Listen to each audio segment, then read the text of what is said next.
न कुणा कळला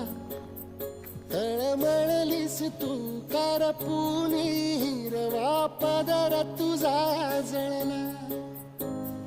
छळ केला पिढी जात तुझा ग उखडून वनराई अपराध किती झाले पण आता शरण तुला